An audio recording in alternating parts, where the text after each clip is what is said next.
안녕하세요. 선한목자교회 박필종 목사입니다. 오늘은 3월 21일 새벽 예배입니다. 우리가 늘 보고 있는 바이블 타임의 173쪽에 있는 말씀입니다. 오늘은 본문은 고린도전서 4장 1절과 2절의 말씀입니다. 제가 하나님 말씀 읽겠습니다. 고린도전서 4장 1절 2절입니다. 사람이 마땅히 우리를 그리스도의 일꾼이요 하나님의 비밀을 맡은 자로 여길지어다. 그리고 맡은 자들에게 구할 것은 충성이니라. 아멘.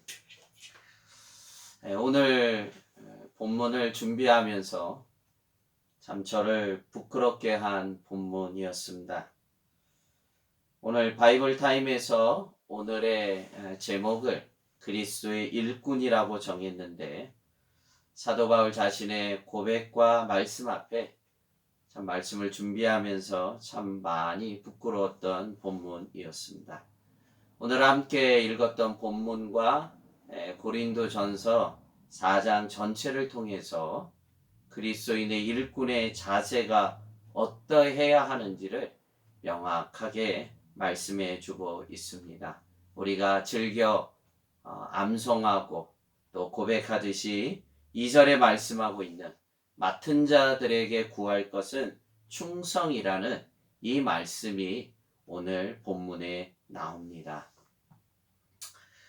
오늘 우리 앞에 놓인 환난 앞에서도 변함없이 충성된 자가 되어야 합니다. 그래야 합니다. 그것이 그리스도의 참된 일꾼입니다.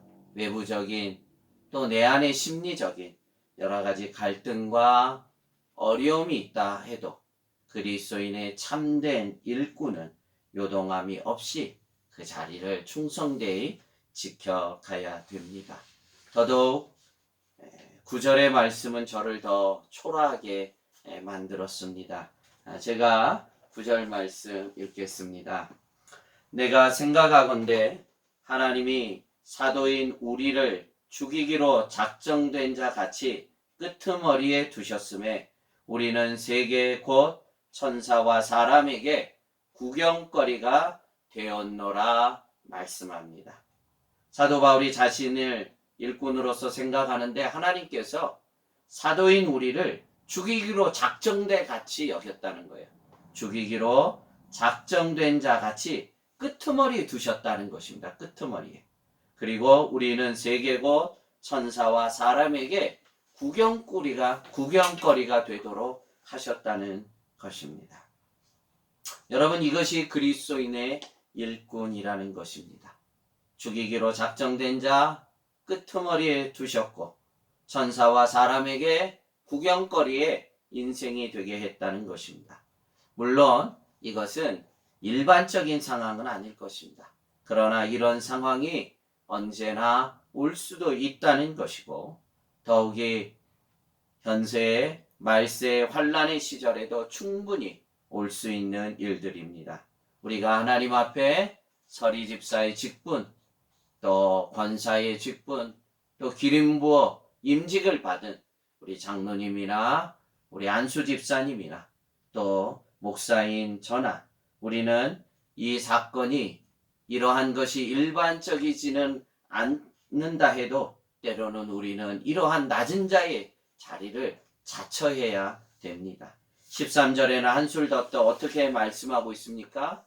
하나님의 일꾼이라고 하는 것은 이와 같다는 것입니다. 우리 고린도전서 4장 13절에 비방을 받은 즉 권면하니 우리가 지금까지 세상의 더러운 것과 만물의 찌꺼기 같이 되었도다. 만물의 찌꺼기 같이 되었다는 것입니다. 참 수차례 고린도전서를 읽었지만 참 오늘따라 더 피부적으로 깊이 와닿습니다. 나도 인격이 있고 나도 나름의 나됨이 있는데 세상의 더러운 것, 만물의 찌꺼기 같은 처지에 놓일 수도 있다는 것입니다. 여러분, 왜 이런 인생의 막장과 같은 허접한 자리까지 내려가야 합니까?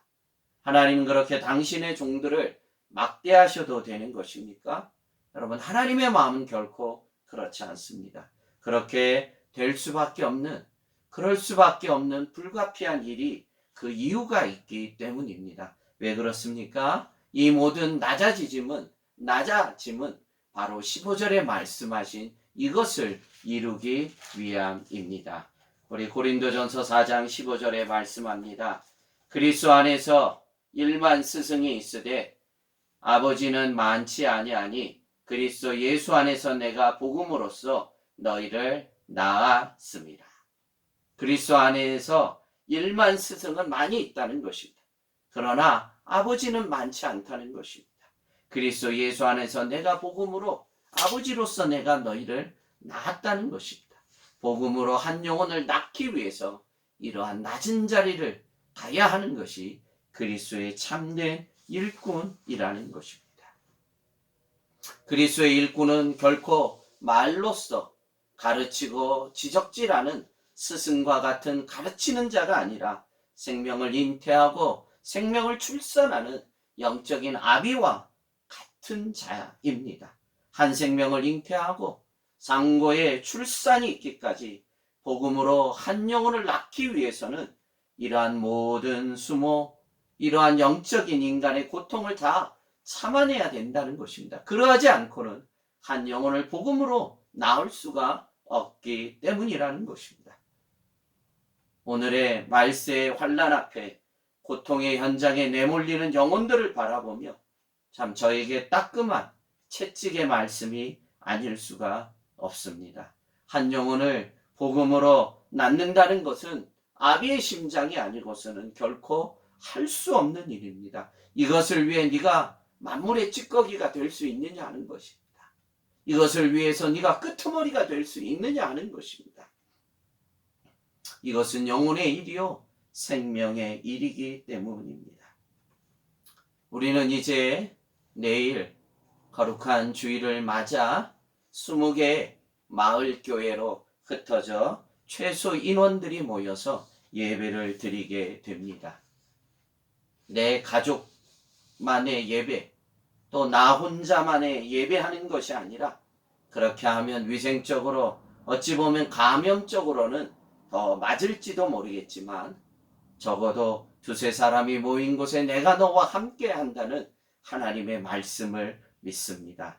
어렵지만 2주간만큼은 최소 단위로 두 가족 아니면 혼자 예배드리는 두세 사람이 함께 모여서 서로 예배 가운데 위로하고 서로 예배 가운데 격려하고 서로를 위해서 차 한 잔을 마시며 격려와 위로가 있는 우리의 예배가 되기를 간절히 바랍니다. 가게 문을 닫은 가정들, 또 오다가 이제 멈춰선 공장들, 2주 후에 정부는 정말 모든 것을 또 자유롭게 풀어줄지 우리는 참 불확실한 내일을 알지 못하는 어려움 가운데 있습니다.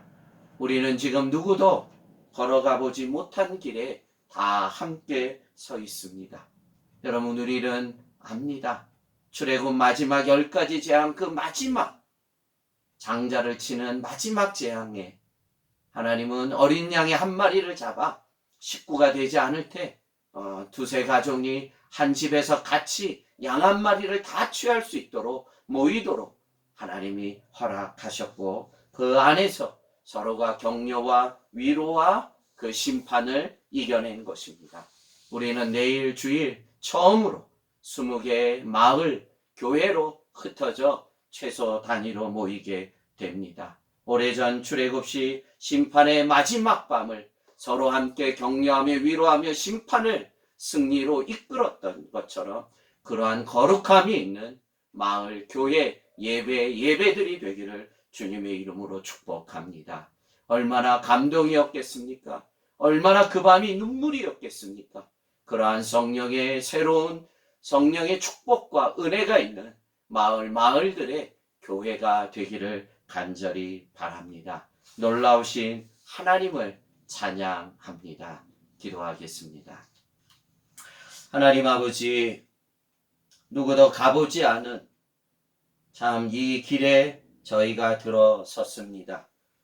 참 한평생 처음으로 맞이하는 이 환란의 시작에 이제 내일 20개의 마을 교회로 흩어져 최소 단위로 두세 명이 또 한두 가정이 함께 모여 예배할 때, 출애굽할 때 그 마지막 밤에 그 심판의 칼날을 비껴갔던 것처럼 그렇게 성령의 은혜 가운데 주의 보혈의 피가 넘쳐 흐르는 성령의 새바람이 있는 마을 교회 예배들이 되어지기를 소원합니다. 서로 위로가 있게 하시고 서로 격려가 있게 하시고 또 가게 문을 닫은 자들을 위로하며 공장에 오다가 멈춰준 서로를 격려하고 눈물의 치유와 회복이 있는 거룩한 마을의 교회 예배가 되도록 은혜를 더해 주시옵소서. 오늘 한날을 또 살아가며 내일의 주일을 준비하며 거룩한 주일을 준비하는 이 토요일 한날이 되도록 은혜를 더해 주옵소서. 감사하고 예수님 이름으로 축복하며 기도하옵나이다. 아멘.